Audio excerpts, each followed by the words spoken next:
Do you want to know the most painful thing about suffering from porn addiction? It's that you end up hurting the people you love the most. And my story, it's no different.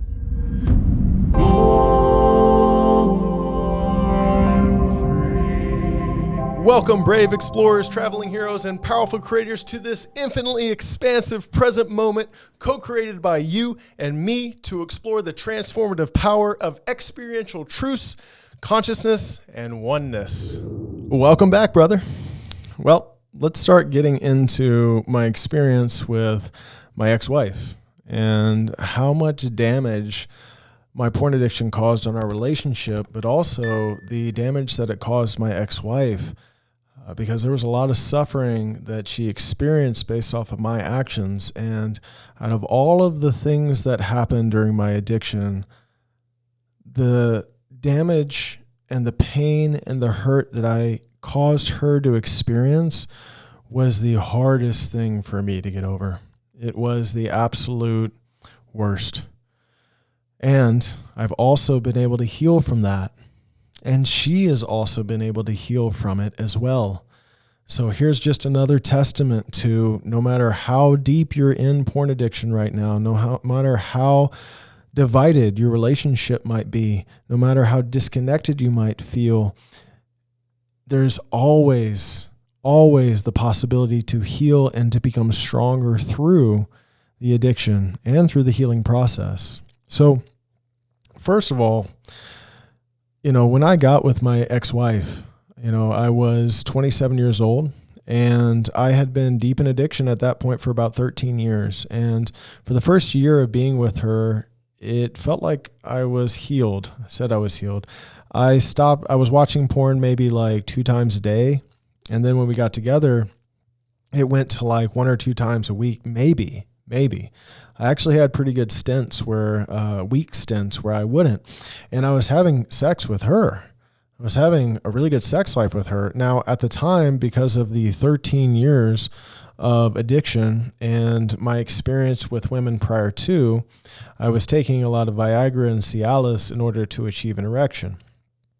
So just a quick rundown, and again, go back and watch my YouTube series for more information about this. But as a quick rundown of this part of the story, I had failed to get an erection and to have sex when I was 16 for the first time, when I was 18 with beautiful women. By the time I was in college was the first time I had intercourse, but it only lasted about 20 or 30 seconds. And I started a self-fulfilling prophecy of massive amounts of performance anxiety in which I wasn't able to perform with women.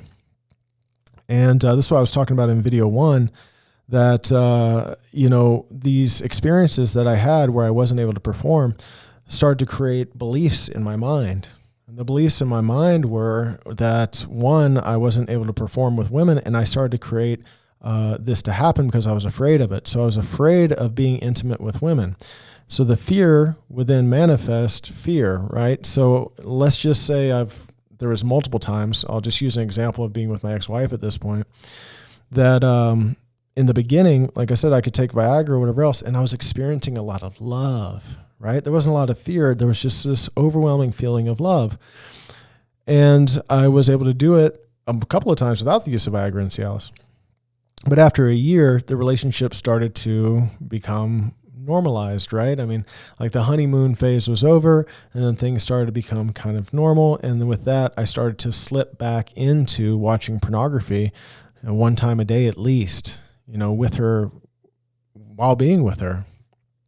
So then I would start to experience my performance anxiety again. And I was taking Viagra and Cialis, but it still wasn't working. So there's a couple of factors to this. One, there's the fear based off my past experiences.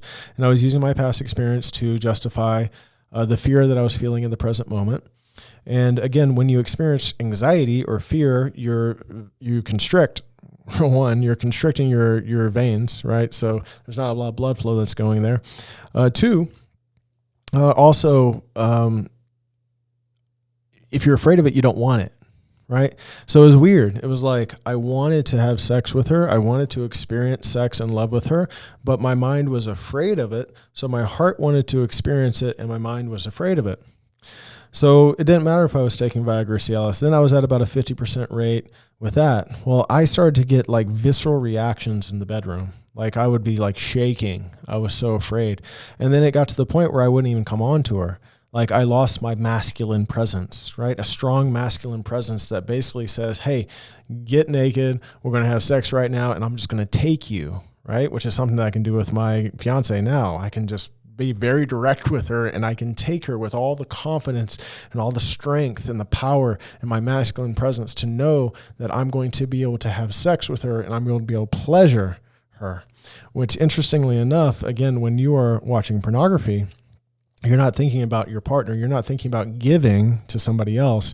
So you start programming yourself to take. Right? So all you're doing is pleasuring yourself, which ultimately would happen when I was having sex with my ex-wife and my girlfriend prior to, where they would tell me things like, I know we're having sex, but I don't feel you. I don't feel like you're present. And I wasn't. Because to achieve an erection and to orgasm for myself, I was thinking about porn images in my mind while I was with them. So while I'm with my ex-wife, I'm thinking about porn images in my mind. And I'm thinking about porn images not only to get an erection, but to orgasm while I'm with her.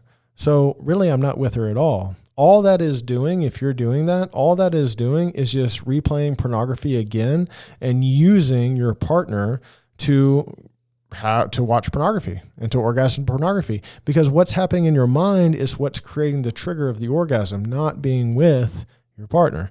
And that's something that I was experiencing. So of course they felt like that I wasn't connected with them, right? And that was one of the deeper pains, right? Again, when I talk about not being able to experience love in the way that I wanted to experience it, having sex is the ultimate expression of love with each other. It's the ultimate expression. So this was really tough for me, and it was really tough for her. And over time, I started to become insecure because we ended up not having a sex life for a very long time. Once I started to not be able to achieve an erection, well, then she started to feel like it was something wrong with her. She started to feel like she wasn't pretty. She started to feel like I didn't love her. She started to feel like she was unworthy of me and that she had to be better for me and prettier for me to love her. And that was not the case at all. That was not the case at all. And because of that, she started saying things to me like, I'm not attracted to you and I don't love you anymore. So she started putting up her walls as what I was doing was creating that to happen. So she was putting up her walls of protection, and rightfully so. Because ultimately, I do feel that pornography is a form of cheating. Although you might not be cheating with another partner physically, you are masturbating to scenes, whatever genres it is that you're watching, that aren't your partner. And inside of that, you're actually saying that I prefer to watch these scenes to masturbate than to have sex with her. That's what happened to me. I was masturbating to pornography 1 time a day at least, right? Sometimes 2 times a day, but I was not having any sex with my ex-wife. So by doing that, what does that say? I can say all I want that I want to have a sex life with my ex-wife, but what do my actions say? My actions say what I want is what I'm getting, which is watching pornography and masturbating to pornography and these scenes that weren't my ex-wife. So over time, as I was watching these different genres and I was unable to perform with my ex-wife, that's where my belief system started to kick in, where I started to say, well, maybe I don't like women. Maybe the reason why I can't perform with my ex-wife is because I don't like women. Now, that's not true at all. But I was trying to make myself feel better. And that's actually what led to me starting to explore these different genres that were not aligned with my sexual orientation as a heterosexual man. But again, it didn't matter at the time because porn was a safe space. So porn's probably a safe space for you, meaning that there's nobody to impress. You don't have to worry about anybody else. It's just you. I could get an erection easily to watch pornography. I couldn't get an erection to have sex with my ex-wife. I would tell myself, like, why can't I get an erection with my ex-wife? right? But it was like I was, again, hiding and pretending like pornography addiction didn't exist. So I could get an erection during pornography addiction. I can get an erection while I was asleep, right? I could wake up with morning wood, but I had so much fear to have sex with my partner, a fear of intimacy, that it wouldn't work there for all the different reasons that I was in fight or flight, that my veins were constricted, that I was afraid of it. And I'll say, man, I can't get an erection with my ex-wife, but I can get an erection here. It had nothing to do with my sexual orientation. It had everything to do with pornography had become a safe space for me. I was safe. And in that safety, my veins would not constrict, right? So the blood flow was fine. Dopamine, the desire, right? I wasn't afraid of pornography. So the desire to have sex, I would have, or to watch pornography, I could watch pornography and masturbate. All of that is what I wanted to have with my ex-wife. It's what I have right now with my current fiance. But it took the healing process to get to that point. It took, again, going through subconscious remapping. It took doing the inner work to understand who I was and the choices that I was making and how I was the creator of my reality, how I wasn't victimized by this addiction, how I wasn't powerless against this addiction. That's something that the 12 steps tells you. And again, this is why I've created what I've created, because I'm here to reform addiction healing. I'm here to show you that you don't have to go through a 12-step process to heal. That they're outdated. You know why they're outdated? First of all, they start on a false premise. One, hi, my name's Zach. My name is Zach, and I am an addict. I am a porn addict. That's false. Two, I am powerless against my addiction. That's also false. Now, again, you might self-identify yourself as being an addict, but what I'm here to tell you is that you are not an addict. The true you is not an addict. Your I am is not an addict. But your body is addicted. I am not an addict, but my body is addicted. And we talked about in video 1 that your body is addicted to these biochemicals. And when you start to understand on the body level these biochemicals, and you start to use new ways to elicit dopamine that doesn't have a damaging effect like pornography, then you start to realize how you can start to reprogram your body and thus reprogram your mind, and then have your soul to come forward and be the one that's in the rightful driver's seat of controlling your body and your mind. But again, when you're in the middle of addiction, you don't feel like that's the case. You feel like you're imprisoned by your mind. You feel like you're imprisoned by your body. You feel like you don't have a choice. I'm here to tell you do. I'm here to tell you that you're so powerful that you created your addiction. And because you're so powerful that you created your addiction, you're also powerful enough to create something different, which is whatever you want to create in your life. But if you feel like a victim of your life and you're blaming pornography and you're blaming your partner and you're blaming your parents and you're blaming all these different things on why you have an addiction, you're never going to get out of the addiction. You're going to remain addicted to pornography. So I know that was a little rant there on the 12-step process, but I just wanted to throw that out there because that is absolutely true for me.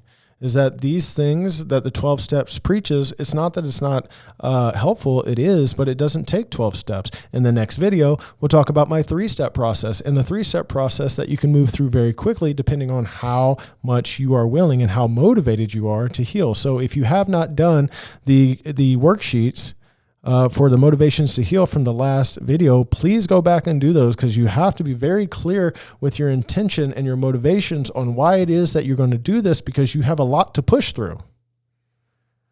You have a lot of different triggers. You have a lot of different beliefs about yourself. You have a lot of different emotional states that you find yourselves in, and a lot of ways of avoiding these emotional states that if you do not become aware of, this is the pathway to healing. This is the pathway to freedom, is becoming aware of these things and becoming a master of yourself through looking inside and looking in the dark crevices of yourself in which you don't want to look at, and shining light on them and realizing that that is where you are victimizing yourself. If you don't do that work, then you're not going to heal. And that is the work that it takes. That is what I went through to get to where I am right now, to be able to speak to you right now from a level of understanding that you don't quite yet have, because you haven't had the experience to know it. But I'm here to, again, be a living example for you that you can, because I did. And I'm no better than you. I most likely will repeat myself a lot because I want this to really sink in. The more I say it, the more it sinks in. The more you have the opportunity to choose to believe that about yourself. So other things that happened is that I started to become insecure, right? So because me and my ex-wife weren't having a relationship together, or we weren't having sexual relations together, I started to become insecure, and I started to feel like she might cheat on me. Well, guess what? I'm technically cheating on her by watching pornography. And I know I said that I feel it like it's the same thing because I feel the same. If you are going to watch pornography instead of having sex with your partner, then if you're going to have sex with somebody else instead of having sex with your partner, you feel shame.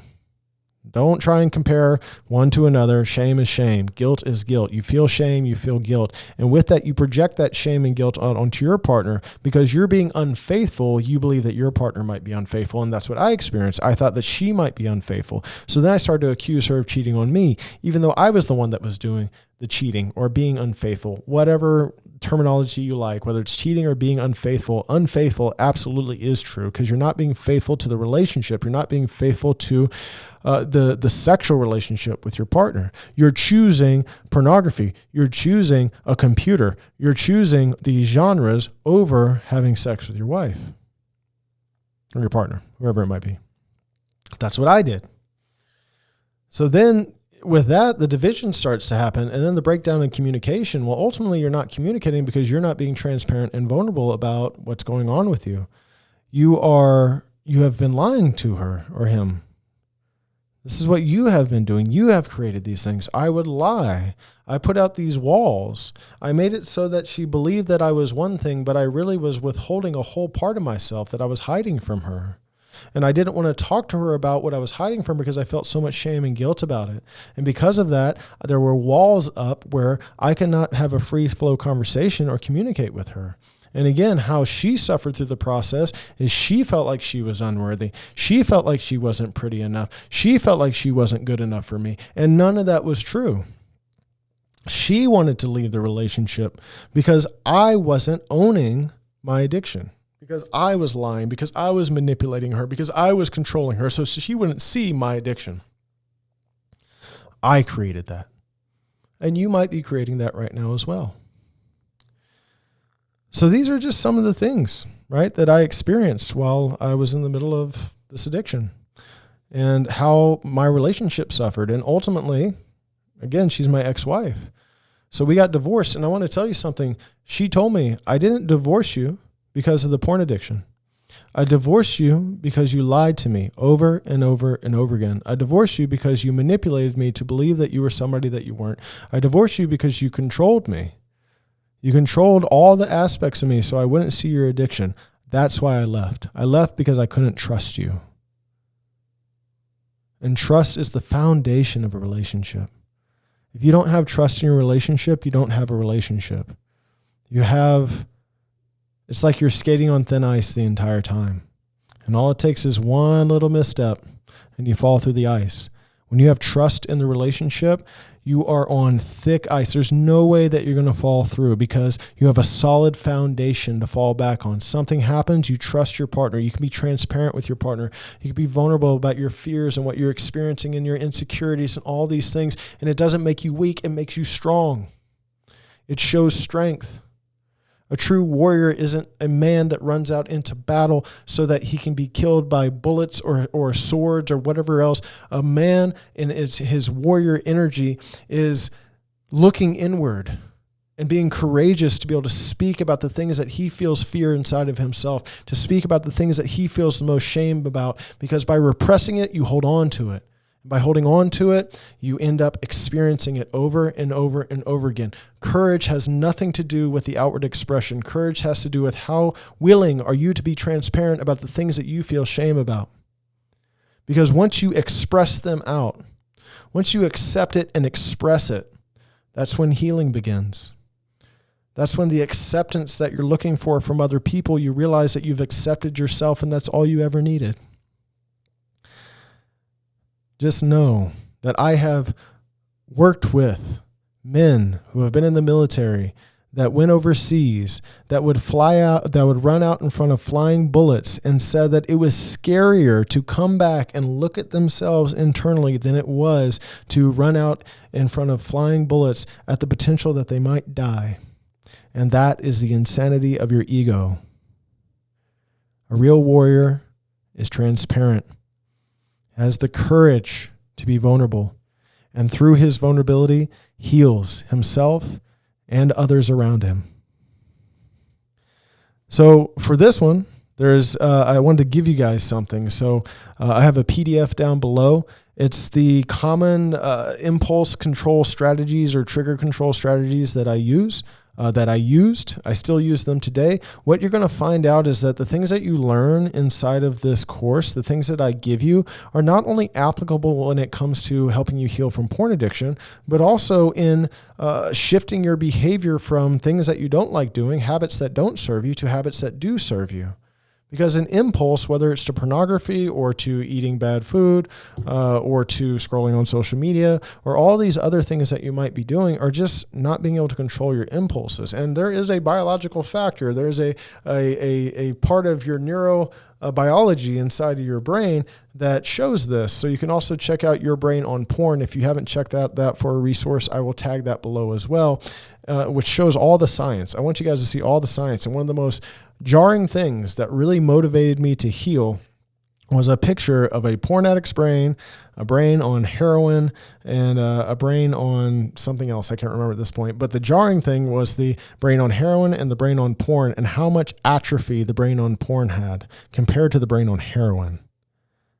It's a very jaw-dropping image, and it was one of the motivators for me to heal. So check out the PDF down below. You can call it PDF, ebook, whatever you want to call it. It's going to give you all the tips that I use when it comes to guiding other men with being able to overcome porn addiction, and also it's something that I want to give to you for free.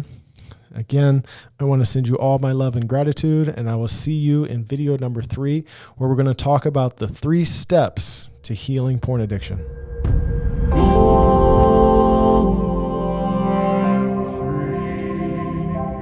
If something deep inside of you resonated with today's topic, drop a question or comment below. It would be my honor to chat with you.